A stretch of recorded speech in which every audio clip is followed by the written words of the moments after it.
வாரும் பரிசுத்த ஆவியானவரே, உம்மை விசுவாசிக்கிற எங்கள் உள்ளத்திலே நீர் தங்கியிருந்து அதை உமது அன்பின் தீயினால் நிரப்பியறலும். பற்பல மொழிகள் பேசும் பற்பல நாட்டினரை ஒரே விசுவாசம் உடையவர்களாய் இருக்கும்படி கூட்டி சேர்த்திருக்கிற தேவரீர், உமது சத்தியத்தை கொண்டு எங்களை உமக்கென்று பரிசுத்தமாக்கியறலும். உமது வார்த்தையே சத்தியம். சுவாமி, ஆமீன். கிறிஸ்து இயேசுக்குள் அருமையான சகோதர இறை மக்களே, உங்களை அன்புடன் வாழ்த்துகிறேன். திருத்துவ பண்டிகை பிந்தின 5ஆம் ஞாயிற்றுக்கிழமை என்று அழைக்கப்படுகிற இந்த திருநாளிலே ஆண்டவர் அருட்பணிகளை குறித்து நமக்கு அருட்செய்தி வழங்குகிறார். இந்த வாரம் தொடங்கி வருகிற ஜூலையிலே 3 அருட்பணிகளை குறித்ததான நிகழ்ச்சிகளை நமக்கு திருச்சபை பெரியவர்கள் கொடுத்திருக்கிறார். அதனால் இன்றைக்கும் பேதுருவின் அருட்பணிக்கான அழைப்பை குறித்து சிறிது நேரம் சிந்திக்க அழைக்கப்படுகிறோம். அருட்பணிக்கு வந்தேன் இறைவனே என்னை தந்தேன் என்று ஒரு பாடல் இருக்கிறது. அருட்பணிக்கு வருகிறவர்கள் எல்லாம் இந்த பாடலை நினைவு கூர்வார்கள். இந்த பாடல் பாகேஸ்வரி ராகத்திலே அமைந்திருக்கிறது. இந்த பாடலை பாட கேட்டு இறை சிந்தனைக்குள் செல்வோமாக.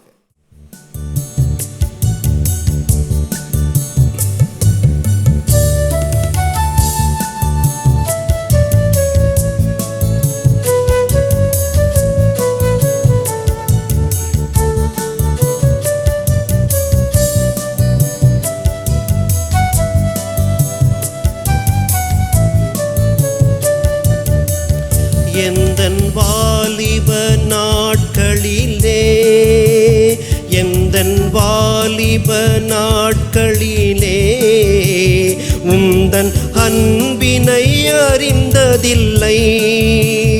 உந்தன் அன்பினுக்கே என்னை காணிக்கையாகிட ஆவலாய் ஓடி வந்தேன். உந்தன் அன்பினுக்கே என்னை காணிக்கையாகிட ஆவலாய் ஓடி வந்தேன். வந்தேன் இறைவனே என்னை தந்தேன் இறைவனே.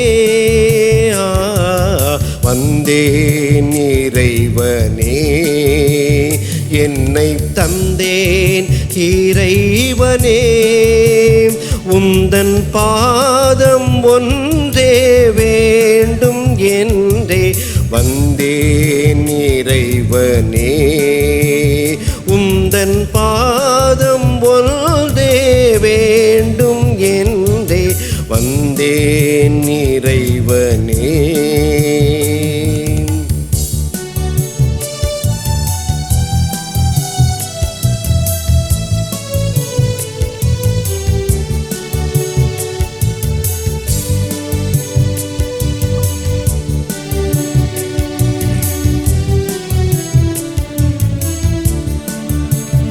எந்தன் இதய கோவிலிலே, எந்தன் இதய கோவிலிலே உந்தன் அருள்மொழி அறிந்ததில்லை.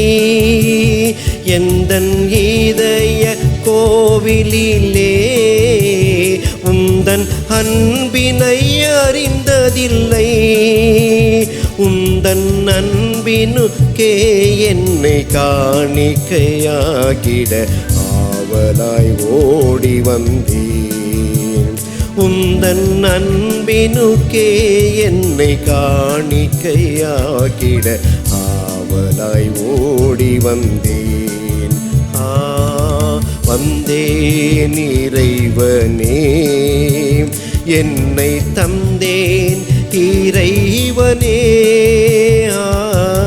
வந்தேன் இறைவனே உந்தன் பாதம் ஒன்றே வேண்டும் என்றே வந்தேன் இறைவனே. உந்தன் பாதம் ஒன்றே வேண்டும் என்றே வந்தேன் இறைவனே. அருமை இறை மக்கள், இந்த நாளிலே நாம் படித்து சிந்திப்பதற்காக தெரிந்து கொள்ளப்பட்டிருக்கிற திருமறை பகுதி தூய லூக்கா எழுதிய நற்செய்தி நூல் 5ஆம் அதிகாரம் திருப்பிடத்திலிருந்து வாசிக்க கேட்ட திருமறை பகுதியாகிய லூக்கா 5ஆம் அதிகாரம் 1 முதல் 11 வசனங்கள். நாம் அதை மீண்டும் படிக்க வேண்டியதில்லை. திருப்பிடத்திலிருந்து நாம் படிக்க கேட்டிருக்கிறோம். பேதுருவை ஆண்டவர் அழகாய் அழைக்கின்ற அந்த அழைப்பின் நிகழ்வை இந்த பகுதியில் அழகாய் பதிவு செய்திருக்கிறார். இந்த பகுதியில் இருக்கிற சிந்தனைகளை நாம் 3 தலைப்புகளிலே சிந்திக்க அழைக்கப்படுகிறோம். ஒரு அருட்பணியாளருக்கு வாழ்க்கையிலே 3 பூக்கள் மலர வேண்டும். அவைகளை குறித்து தான் இந்த நாளிலே சிந்திக்க அழைக்கப்படும். அழைப்பு மலர வேண்டும், அர்ப்பணிப்பு மலர வேண்டும், அறிவிப்பு என்கின்ற நோக்கம் நம் வாழ்க்கையிலே மலர வேண்டும். இதை 3ஐயும் தன் வாழ்க்கையில் கையெடுத்து பேதுரு அவர்கள் அழகாய் செய்தார்கள். பேதுருவின் அருட்பணியும் அர்ப்பணிப்பும் என்ற தலைப்பிலே தான் நாம் சிந்திக்க முதலிலே அழைப்பு பெற்ற பேதுரு. இறைவன் எளிமையானவர்களை தான் அழைத்திருக்கிறார். திருமறை வரலாற்றை திரும்பி நாம் எடுத்து படித்து பார்க்கிற பொழுது மீன் பிடிக்கிறவர்களை அழைத்தேன். இன்றைக்கு எரேமியாவிலே அதை பதிவு செய்திருக்கிறார். எரேமியா படிக்க கேட்ட பழைய ஏற்பாட்டு பகுதியிலே நான் மீன் பிடிக்கிறவர்களை அழைத்து அனுப்புவேன், வேட்டையாடுகிறவர்களை அழைத்து அனுப்புவேன் என் பணிக்கென்று. எனவே எளிமையானவர்களை அழைத்து அனுப்புகிற பயன்படுத்துகிற அன்பு நிறைந்த ஆண்டவரை பார்க்கிறோம். விவசாயம் செய்தவர்களை அழைத்து பயன்படுத்துகிறார். எலிசா அதற்கு எடுத்துக்காட்டு. ஆடு மேய்த்தவர்களை அழைத்து பணியிலே பயன்படுத்துகிற அன்பு நிறைந்த ஆண்டவரை பார்க்க. அவ்விதமாகவே இந்த அருட்பணிக்கென்று குறைவுள்ள மக்களை, மெலிந்த மக்களை, குறைந்த மக்களை எல்லாம் எடுத்து பயன்படுத்துகிறதை பார்க்க. மோசே திக்குவாயன் என்று கூறுகிறார். நான் திக்குவாயன், என்னால் இந்த இறைப்பணியை எடுத்து செய்ய இயலாது என்று கூறுகிறார். ஆனால் ஆண்டவர் அவரை பக்குவப்படுத்தி தைரியப்படுத்தி ஒரு மிக பெரும் விடுதலை பணிக்கென்று பயன்படுத்துகிறார். இஸ்ரவேல் மக்களை மீட்டெடுக்கும் மிக பெரும் பணியை அவரிடம் கொடுக்கிறார். தாவீது ஆடு மேய்த்தவராக இருந்தார். அவரை அழைத்து அனுப்பி ஆட்சி செய்ய அவரை பண்படுத்துகிறார். ஆட்சி செய்யும் அளவிற்கு அவரை வைக்கிறார். அவ்விதமாகவே பாவி என்று எசாயா தன்னை கருதினார். தீர்க்க தரிசன நூலிலேயே எசாயா தீர்க்க தரிசன நூல் தான் பெரிய நூல். அவர்தான் பெரிய தீர்க்க தரிசி. அருமையான இறை மக்கள், யாரெல்லாம் தங்களை குறைவுள்ளவர்கள் என்று எண்ணினார்களோ இறைவன் அவர்களை அழைத்து அருமையாய் பயன்படுத்துகிறதை பார். இறைவன் ஒவ்வொரு குறைவுகளையும் காண்கிறார், அவர் அறிந்திருக்கிறார், அவர்களை அழைக்கிறார், பயன்படுத்துகிறதை பார். இன்றைக்கு இந்த லூக்கா 5ஆம் அதிகாரம் என்றவுடன் கடற்கரை, படகு, பேதுரு, இயேசு கிறிஸ்து இவர்கள் தான் நமக்கு நினைவுக்கு வருகிறார்கள். பேதுருவிடம் ஆண்டவர் இயேசு கிறிஸ்து கடற்கரை ஓரமாய் சென்று படகை கேட்கிறார்.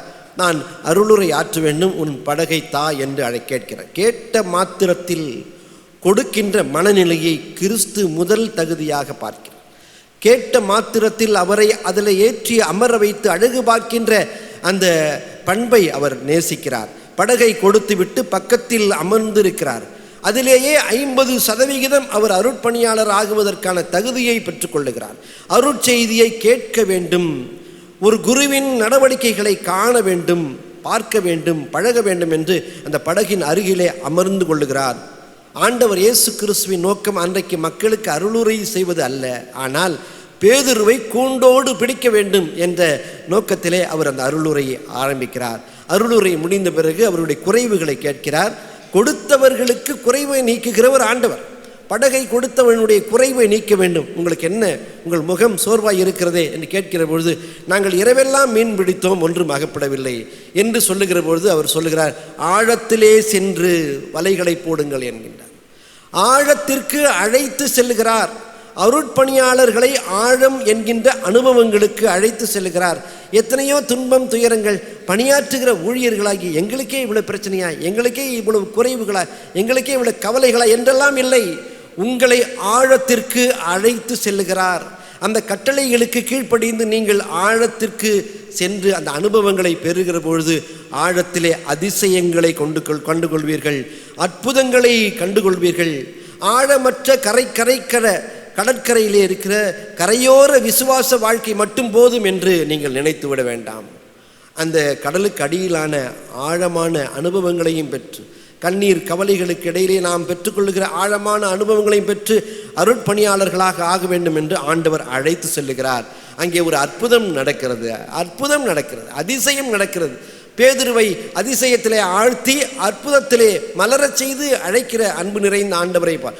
உங்களை என்னையும் எத்தனையோ முறை அதிசயத்திலும் அற்புதத்திலும் ஆழ்த்தி இறைவன் நல்லவர் என்பதை ருசித்து பாருங்கள் என்று நமக்கு சொல்லிக் கொண்டே இருக்கிறார். வலையிலே ஆழத்திலே போட்டார். வலை கிழிய கிழிய கிழிய பேதுருவின் மனம் கிழிய தொடங்குகிறது. இது எங்கேயோ ஒரு அற்புதம் நடக்கிறதே, ஏதோ ஒரு முயற்சி நடக்கிறதே, ஒரு வல்லமை விளங்குகிறது என்று அவர் எண்ணுகிறார். இரவெல்லாம் மீன் பிடிக்க முயற்சித்த போது இந்த அதிசயத்தையும் அற்புதத்தையும் நான் கண்டுகொள்ள முடியவில்லை. வலை கிழிய கிழிய கிழிய பேதுருவின் மனம் கிழிந்தது, மனம் மாறியது.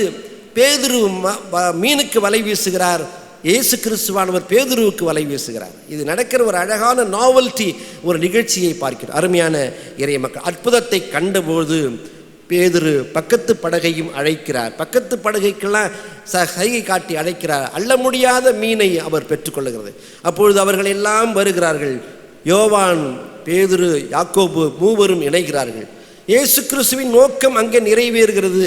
அவர்கள் எல்லோரையுமே, 2 படகு மக்களையுமே கூண்டோடு பிடிக்கின்ற அந்த வேலையை, அருட்பணியை ஆண்டவர் செய்கிறார். ஒரு அருட்பணியாளரை, ஒரு ஊழியரை, ஒரு மிஷனரியை எப்படி கண்டுபிடிக்க வேண்டும், எப்படி பயன்படுத்த வேண்டும் என்று, எப்படி அழைக்க வேண்டும் என்று இயேசு கிறிஸ்துவானவர் சொல்லிக் கொடுக்கிறதை பார்க்கிறோம். அருமையான இறை மக்களே, அருட்பணிக்கென்று சில தகுதிகளும் சில பண்புகளும் சில பக்குவங்களும் வேண்டும். அந்த பண்பட்ட நிலைக்கு உங்களை என்னையும் சில நேரங்களிலே சில அனுபவங்கள் மூலமாக ஆண்டவர் பயன்படுத்துவார். இந்த அனுபவம் எனக்கு கடினமாக இருக்கிறதே, துன்பமாக இருக்கிறதே, என் வாழ்க்கையில் ஏமாற்றங்களை கொடுக்கிறதே, வலிகளை கொடுக்கிறதே என்று நீங்கள் நினைக்க வேண்டாம். ஆண்டவர் உங்களை அழகாய் அழைத்திருக்கிறார், பயன்படுத்தி கொண்டிருக்கிறார். அந்த பணியிலே, பயன்பாட்டிலே உறுதியாயிருங்கள். பிரான்சிஸ் சேவியர் என்ற ஒரு மாபெரும் ஆர்சி ஃபாதர், அவர் பெரிய துறவி, அவருடைய ஜபங்கள் எல்லாம் புகழ்பெற்ற ஜபங்கள். அந்த ஆர்சி ஃபாதர் அவர் தாயாரிடம் சென்று, நான் குரு பணிக்கென்று, குருத்துவ பணிக்கென்று செல்ல வேண்டும், நான் துறவரத்திற்கு செல்ல வேண்டும், என்னை அனுப்பி வையுங்கள் என்றார்களாம். அப்பொழுது அவங்க அம்மா சொன்னாங்களாம், வீட்டில் இருந்து இருக்கும்போது 17 வயசு அவனுக்கு. அப்பொழுது அவங்க அம்மா சொன்னாங்களா, நீ சமையலறைக்கு சென்று கத்தியை எடுத்து வா என்றார்களாம். இந்த மேஜ கத்தியை எடுத்து வா என்றார்களாம். அவன் எடுத்து வந்தான். எடுத்து வந்தபொழுது, சென்று வா, பிறகு நான் சொல்லுகிறேன் என்றார். 18வது வயதானது. மீண்டும் ஒரு முறை பிரான்சிஸ் சேவியர் கேட்கிறார், நான் துறவரத்திற்கு செல்ல வேண்டும் என்று கேட்டேனே, அதற்கு நீங்கள் அனுமதி கொடுக்கவில்லையே என்றார். மீண்டும் அம்மா சொன்னாங்களா, சமையல் அறைக்கு சென்று கத்தியை எடுத்து வாங்கினார்கள். மீண்டும் அவன் கத்தியை எடுத்து வந்தான். இந்த ஆண்டும் செல்ல வேண்டாம் என்று மனதிலே நினைத்து, சென்று வா, விளையாடி வா என்று சொல்லிவிட்டார். 19ஆம் வயதிலே 3வது முறையும் கேட்டாரா, நான் துறவரத்துக்கு செல்ல வேண்டும் அம்மா, என்னை நீங்கள் என்ன நினைக்கிறீர்கள், அனுப்பி வைங்க. சமையல் அறைக்கு சென்று கத்தியை எடுத்து வாங்கினார்கள். அப்பொழுது அவன் எடுத்து வந்தபொழுது அவனை கட்டி அணைத்து முத்தமிட்டு, நீ இப்பொழுது செல்லலாம் என்றார்கள். அதில் என்ன பண்பட்ட நிலையும் பயிற்சியும் இருக்கிறது. அருமையான இறைய மக்களே, அவன் கேட்டான், ஏன் 3 தடவையும் இப்படி தான் செஞ்சீங்க, 3வது முறை நான் கத்தியை எடுத்து வந்தபொழுது எனக்கு எப்படி அனுமதி கொடுத்தீர்கள், ஏன் அனுமதி கொடுத்தீர்கள் என்று கேட்டார். அப்போது சொன்னார், முன்பெல்லாம் நீ ஒவ்வொரு முறையும் கத்தியின் கூர்மையான பகுதியை என் பக்கமாக நீட்டியபடியே பாதுகாப்பான பகுதியை உன் பக்கம் வைத்து கொண்டு வருவாய். ஆனால் இன்று ஆபத்தான பகுதியை, கூர் பகுதியை உன் பக்கமாக வைத்து கொண்டு பாதுகாப்பான பகுதி என் பக்கம் நீட்டி வந்தாய் என்று அவர் சொன்னார். தன்னை பாதுகாத்து கொள்ள வேண்டும் என்கின்ற மனம் மாறி பிறரை பாதுகாக்க வேண்டும் என்கின்ற உணர்வு என்றைக்கு துளிர்க்கிறதோ, சுயநலம் மாறி பொது நலம் என்றைக்கு தோன்றுகிறதோ, அன்றைக்கு தான் அருட்பணியாளர் ஆவதற்கான பண்பு உனக்கு வந்திருக்கிறது என்று அவர்களை வாழ்த்தி அனுப்பினார்களாம். அருமையான இறை மக்களே, நம்முடைய வாழ்க்கையிலும் சுயநலமில்லாத ஊழியர்களாக மலர வேண்டும். அனைத்தையும் விட்டுவிட்டு ஆண்டவனுக்கென்று செல்ல வேண்டும் என்று ஆண்டவர் விரும்புகிறார். 2வது சிந்தனை, அர்ப்பணிப்பு மலர வேண்டும். அர்ப்பணித்த பேதுருவை நாம் இங்கே பார்க்கிறோம். படகை அருளுரையாற்றுவதற்கு கர்த்தர் கேட்கிறார், கீழ்ப்படுகிறார். முதல் வாசகம், முதல் வேலை, முதல் நல்ல பண்பு அருட்பணியாளர்களுக்கு என்பது கீழ்ப்படிதல். கீழ்ப்படுகிறார், படகை அருளுரையாற்ற கொடுக்கிறார். விசுவாசிக்கின்ற ஒரு தன்மையை நாம் இங்கே நீ ஆழத்திலே சென்று வலையை போடு என்கின்ற உடனே விசுவாசிக்கு என்கின்ற செயல்பாட்டுக்குள் செல்லுகிறார். இவைகளெல்லாம் ஒரு நல்ல அருட்பணியாளர்களுக்கான ஒரு பண்பாக இருக்கிறது. அற்புதத்தை கண்ட பின்பு ஆழ்கடலிலே பேதுரு அவர்கள் அற்புதத்தையும் அதிசயத்தையும் கண்ட பின்பு அனைத்தையும் அர்ப்பணித்து அனைத்தையும் விட்டுவிட்டு ஆண்டவர் பின் சென்றார் என்பதுதான் அந்த வரலாறு. படகையும் வலைகளையும் விட்டுவிட்டு என்று கூறி கீழே ஒரு வாசகம் எழுதியிருக்கிறார்கள், பேதுரு எல்லாவற்றையும் விட்டுவிட்டு ஆண்டவர் பின் சென்றார். அர்ப்பணிப்பு நம் வாழ்க்கையிலே மலர வேண்டும்.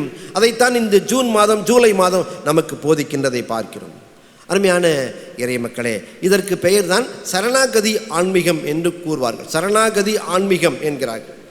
நீயே துணை, நீயே கதி என்று சாஷ்டாங்கமாக இறைவனிடம் சார்ந்து விடுவது. சரணாகதி என்பது விசுவாசத்தின் உச்சம் என்று கூறுகிறார். நீயே எல்லாம் என தஞ்சம் அடைவது. அருமையான இறை மக்களே, அந்த சரணாகதி ஆன்மீகத்திற்கு நாம் எல்லோரும் செல்வதற்கு ஒரு பாட்டு ஒன்று, அழகான ஒரு பாடல் ஒன்று இருக்கிறது. அது CLS கீர்த்தனையிலே இருக்கிறது. அதை ஒரு கவி நான் பாட விரும்புகிறேன்.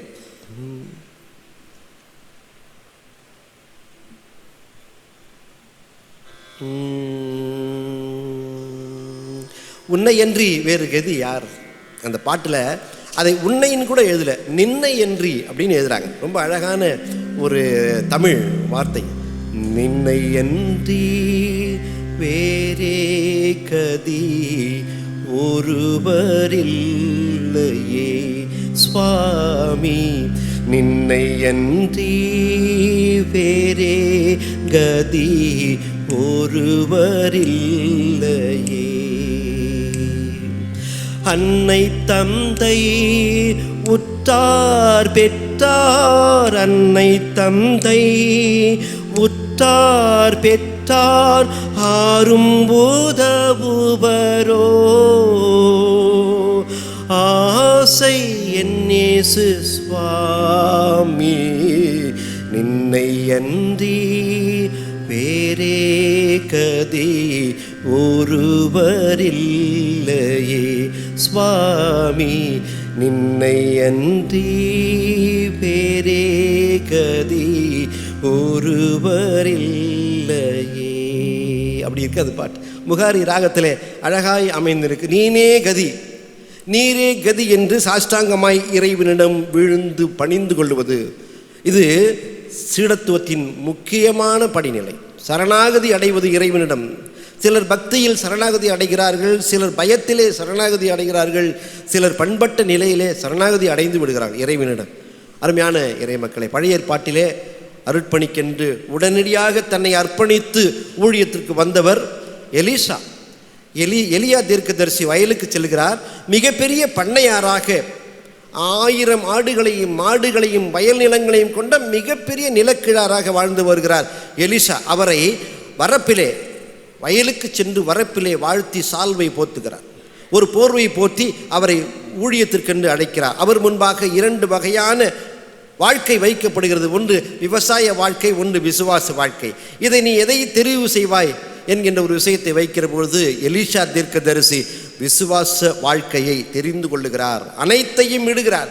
களஞ்சியங்களையும் காளைகளையும் விட்டுவிட்டு, பல ஏக்கர் நிலங்களையும் 1000 வேலையாட்களையும் எல்லாவற்றையும் விட்டுவிட்டு ஆண்டவருக்கென்று அடியெடுத்து வைக்கிறார். இன்றைக்கு புதிய ஏற்பாட்டிலே பார்ப்போம் என்றால் பேதுருவின் முன்பாக 2 வகையான வாழ்க்கை வைக்கப்படுகிறது. மீன்பிடி வாழ்க்கை வேண்டுமா, மனிதர்களை பிடிக்கிற வாழ்க்கை வேண்டுமா என 2 வகையான வாழ்க்கையை ஆண்டவர் அவர் முன்பாக வைக்கிற பொழுது எல்லாவற்றையும் விட்டுவிட்டு ஆண்டவரை பின்பற்றினார். ஒரு படகின் விலை 3 லட்ச ரூபாயிலேருந்து 7 லட்ச ரூபாயிலேருந்து 12 லட்ச ரூபா வரைக்கும் இருக்குதா. அந்த காலத்தில் ஒரு படகை விட்டுவிட்டு, தன்னுடைய வாழ்வாதாரத்தின் அடித்தளத்தையே விட்டுவிட்டு, வலைகளையும் விட்டுவிட்டு ஆண்டவர் பின்பாக செல்வது என்பது மிகச்சிறந்த அர்ப்பணிப்பின் அடையாளமாக பார்க்கப்படுகிறது. நம்முடைய வாழ்வின் முன்பாகவும் வாழ்வின் வழியும் வைக்கப்படுகிறது, சாவின் வழியும் வைக்கப்படுகிறது. இதில் 2 எதை நீங்கள் தெரிவு செய்கிறீர்கள் என்று நம் முன்பாக வைக்கப்படுகிற போது நாம் எதை செய்கிறோம்? அருமையான இறைமக்களை, இந்த அருமையான நல்ல நாளிலே சிகன்பால் ஐயா அவர்களை நன்றியோடு நினைக்கிறோம். ஜூலை 9 இந்த ஒரு 7 நாளில் வருகிறது. ஜூலை 9ஆம் தேதி வந்தால் கிட்டத்தட்ட ஒரு 320 ஆண்டுகளாக ஆண்டவருடைய கிருபையினால் அவரை நாம் நினைவு கூறுகிறோம். ஆண்டவரின் அருட்பணியை தமிழகத்தில் தடையின்றி செய்தவர், இழத்தல் அர்ப்பணித்தல் என்பவைகளுக்கு எடுத்துக்காட்டாய் வாழ்ந்தவர். எல்லாவற்றையும் விட்டுவிட்டு ஜெர்மன் தேசத்தின் அனைத்து சுபீட்சங்களையும் விட்டுவிட்டு தரங்கை மண்ணிலே வந்து காலடி எடுத்து வைக்கிறார். ஜெர்மனியிலே சுகபோக வாழ்க்கை, கார் பங்களா என்றெல்லாம் அவர் வாழ்ந்திருப்பார். காசு பணம் என்றெல்லாம் வாழ்ந்திருப்பார். உறவுகளை எல்லாம் விட்டு, எல்லாவற்றையும் விட்டுவிட்டு வந்து வாழ்ந்து நமக்கென்று அர்ப்பணித்து இங்கே அடக்கமானவர். அவ்விதமான அருட்பணியாளர்களை நன்றியோடு நாம் நினைக்கிறோம், எடுத்துக்காட்டாக பார்க்கிறோம். இன்றைக்கு அருமையான இறை மக்கள், என்னுடைய சாட்சி ஒன்றை பகிர்ந்து கொள்ள விரும்புகிறேன். 30 வயதிலே நான் செங்கல்பட்டுக்கு வேலைக்கு செல்லுகிறேன். நான் MA கூட்டுறவு படித்தவன், MA கோஆபரேஷன் பொறையார் கல்லூரியில் படித்தவன். 2 வகையான வாழ்க்கை என் முன்பாக வைக்கப்பட்டது. செங்கல்பட்டிலே எனக்கு கூட்டுறவு துறையில் வேலை. அங்கே 10,000 ரூபாய் சம்பளத்திற்கென்று ஒரு அழைப்பு. நான் அங்கே வேலை செய்ய தொடங்குகிறேன். 3 மாதம் ஆகிவிட்டது. மனைவி பிள்ளைகள் எல்லாம் சிதம்பரம் பகுதியில் இருக்கிறார்கள். அப்பொழுது பேராயரிடமிருந்து ஒரு கடிதம் வரும், குருத்துவ பணிக்கு வாருங்கள் என்று. இதை பார்த்தால் மாதம் 1000 ரூபாய் ஸ்டைபண்டு, இதை பார்த்தா 10,000 ரூபாய்.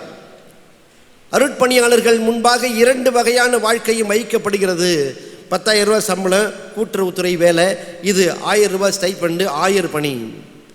கலந்து ஆலோசித்து குடும்பத்திலே ஒரு திட்டமிட்டோம், ஆண்டவரின் அருட்பணிக்கென்று வாருங்கள் என்ற அழைப்பு குடும்பத்திலிருந்து வந்தது, மனதிலிருந்து ஏவுதல் வந்தது. அதன் பிறகு படிக்கச் சென்று ஆண்டவருக்கென்று ஊழியம் செய்து வருகிறோம். நம் முன்பாக 2 வகையான அனுபவங்கள் வைக்கப்படும்.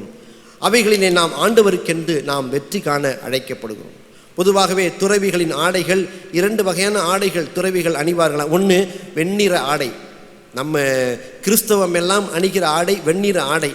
காவி உடையும் அணிவார்கள். வெண்ணிற ஆடை கூறுகிறது ஆசைகளை வென்றவர்கள் வெண்ணிற ஆடைகளை அணிவார்கள்.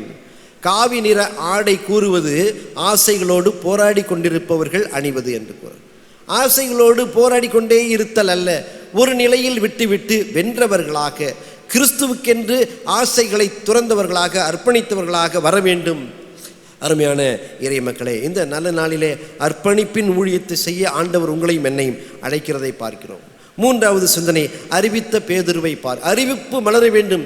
ஒரு அருட்பணியாளருக்கும் அறிவிப்பு என்கின்ற பணி, மிக பெரும் கனமான பணி வைக்கப்படுகிறது. ஆண்டவரின் உயிர்ப்புக்கு முன்பாக அவர் ஒரு அறிவிப்பு செய்கிறார். நீர் இயேசு கிறிஸ்துவை பக்கத்தில் வைத்து அவரிடம் கூறுகிறார், நீ ஜீவனுள்ள தேவனுடைய குமாரனாகிய கிறிஸ்து என்கிறார். மிக பெரும் உலக புகழ்பெற்ற ஒரு வசனமாக கிறிஸ்துவால் அது பாராட்டப்படுகிறதை பார்க்கிறோம். உயிர்த்தெழுதலுக்கு பின்பாக அவர் அப்போஸ்தலர் 2ஆம் அதிகாரத்தில் பேதுரு ஒரு அழகான அறிவிப்பையும் ஒரு அருளுரையும் செய்கிறார். அந்த அறிவிப்பும் அந்த அருளுரையும் 3000 பேரை ஆண்டவருக்குள் அழைத்து செல்லுகிற ஒரு அனுபவத்தை கொடுக்கிறது. அந்த அறிவிப்பின் அருளுரை, அந்த அழைப்பின் அருளுரை, அந்த ஊழியம் இந்த உலகத்தை அசைக்கிறதை பார்க்கிறோம். அருமையான இறை மக்களே, இயேசு கிறிஸ்துவானவர் அன்பு வலையை, அருந்து விடாத வலையை பேதுருவிடம் கொடுத்து செல்கிறார். பழுதுபட்டு விடாத ஒரே வலை அன்பு வலை தான்.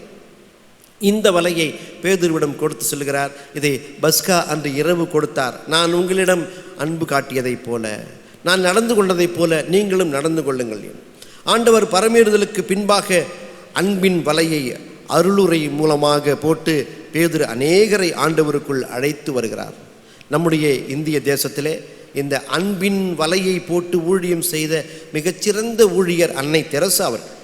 அன்னை தெரசா அவர்கள் தன்னுடைய சுகபோக வாழ்க்கை, இல்லற வாழ்க்கை எல்லாவற்றையும் விட்டு அர்ப்பணித்து கல்கத்தா பகுதியிலே வந்து பணியாற்றினார். தொழுநோயாளர்களையும் வியாதிப்பட்டவர்களையும் தொட்டு துயர்துடைத்தார். அவர் இறந்த பிறகு 1997 அவர்கள் இறந்தபோது இந்திய தேசத்தின் கொடி அரை கம்பத்தில் பறந்தது. இந்திய தேசத்தின் கொடி அரை கம்பத்தில் பறந்தது. அவர் உடல் இந்திய தேசிய கொடியினால் போர்த்தப்பட்டது. இராணுவ மரியாதையோடு அடக்கம் செய்யப்பட்டது. 46 நாடுகளிலிருந்து உலக தலைவர்கள் வந்து கலந்து கொண்டார்கள். பாரத் ரத்னா என்கின்ற விருதை அவர்கள் வழங்கி கௌரவப்படுத்தப்பட்டார்கள். அருமையான இறை மக்களே, இந்த நாளிலே நம்முடைய அருமையான அடியவர் பேதுரு ஒரு படிப்பறிவில்லாதவர், ஒரு தாழ்மையான தொழில்கள் செய்தவர். அவர்களை அழைத்து பயன்படுத்திய அந்த ஆண்டவர் இந்த மாதத்தில் உங்களையும் என்னையும் அழைக்கிறார். அருட்பணிக்கென்று அவர் எங்கே அழைக்கிறாரோ அங்கே சென்று பணியாற்றும் ஞானத்தை, அறிவை, வழிகாட்டுதலை நமக்கென்று கொடுக்கிறார். அருமையான இறை மக்களை, இந்த நாளிலே பேதுரு ஒரு நல்ல எடுத்துக்காட்டான ஊழியராக தன் படகை கொடுத்து, தன் வாழ்க்கை கொடுத்து, எல்லாவற்றையும் விட்டு இறைவனோடு இணைந்து அவர் பணியாற்ற செல்லுகிறதை பார்க்கிறோம். நம்முடைய வாழ்க்கையில் ஆண்டவர் பிரதிபலிக்கின்ற ஆண்டவராக, எதிர்பார்க்கின்ற ஆண்டவராக, அழைத்த போது தடையில்லாமல் வர வேண்டும், ஊழியம் செய்ய வேண்டும் என்று அழைக்கிற ஆண்டவராக இருக்கிறார். அந்த ஆண்டவர் இந்த மாதத்தில் இருந்ததைப் போல வருகிற ஜூலை மாதத்தில் நம்மோடு இருந்து நம்மை ஆசீர்வதித்து வழிநடத்தி காப்பாராக. ஆமேன். ஜெபம் செய்வோம். நேற்றும் இன்றும் என்று மாறாத அன்பு நிறைந்த ஆண்டவரே, துதிகளின் மத்தியில் வாசமாயிருக்கிறவரே, உம்மை துதிக்கிறோம், போற்றுகிறோம். இந்த அருமையான காலை வேளையிலும் ஞாயிற்றுக்கிழமையிலும் நீர் கொடுத்த ஜீவன், சுகம், பலனுக்காக நன்றி செலுத்து. தொடர்ந்து உடைய தெய்வீக பராமரிப்பும் ஆசீர்வாதம் எங்களோடு இருந்து வழிநடத்த வேண்டும் என்று ஜெபிக்கிறோம். ஜெபத்தில் இணைந்து தங்களுடைய மனதிலே விண்ணப்பங்களை கொண்டு திருச்சிலுவை நோக்கி பார்த்து கொண்டிருக்கிற ஒவ்வொரு பிள்ளைகளையும் ஆசீர்வாதம். எத்தனையோ கவலைகள், கண்ணீர், போராட்டங்களோடு வாழ்ந்து கொண்டிருக்கிற பிள்ளைகளை விடுதலை செய்தார். என் ஜனங்கள் ஒருபொழுதும் ஒரு காரியத்திலும் வெட்கப்பட்டு போனதில்லை என்று சொல்கிற ஆண்டவர் தொடர்ந்து நம்முடைய தெய்வீக பராமரிப்பிலே வைத்து பிள்ளைகளை ஆசீர்வதித்து வழிநடத்தி அருள வேண்டும் என்று ஜெபித்துக்கொள்ளும். துன்பங்கள், துயரங்களை நீர் நீக்கி விடுதலையாக்கி அருளும். கிருபையினால் எடை கட்டும் ஆசீர்வாதங்களை தந்தருளும். துதிக்கான மகிமைகளை ஏறெடுக்கிறோம். இயேசு கிறிஸ்துவின் நாமத்திலே வேண்டிக் கொள்ளுகிறோம் நல்ல பிதாவே, ஆமென்.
Bye.